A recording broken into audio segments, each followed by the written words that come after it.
Hello friends.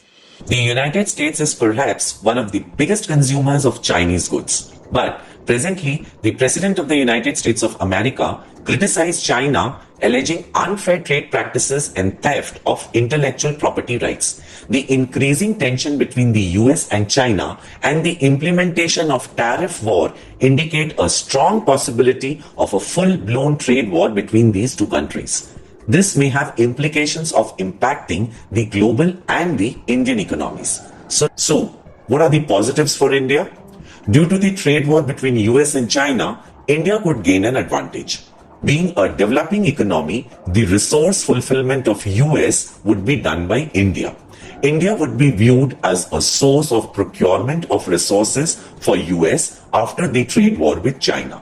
India has huge potential to satisfy the US demands, and moreover, Indian companies would also try to tap this opportunity to the best of their ability.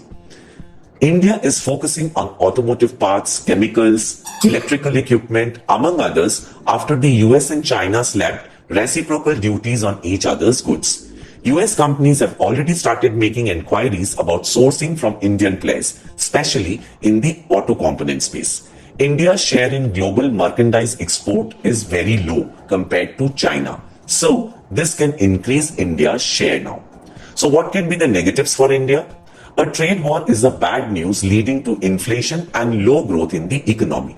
Capital flows will be affected, FDI investment slows, the levy of high taxes causes the production cost of an item to rise if imported and leads to an inflationary impact on the US economy too, with higher consumer prices, increased costs of raw materials, and higher interest rates. So what is the global outlook?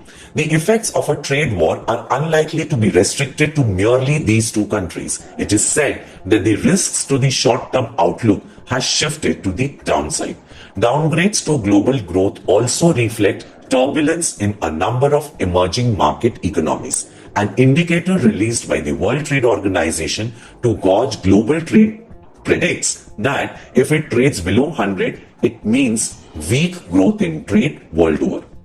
So trade war also impacts world currencies. One major concern is the risk that trade tensions could spiral into currency wars, making dollar-denominated debt more difficult to service. The impact on the rupee, which is already battling historic lows against the US dollar, makes oil and other imports extremely expensive. This would certainly result in inflation, widening of the current account deficit, and an overall macroeconomic instability and possible slippages on sovereign ratings. ऐसे unique knowledge के लिए box of knowledge को like share और subscribe कीजिए। Thank you.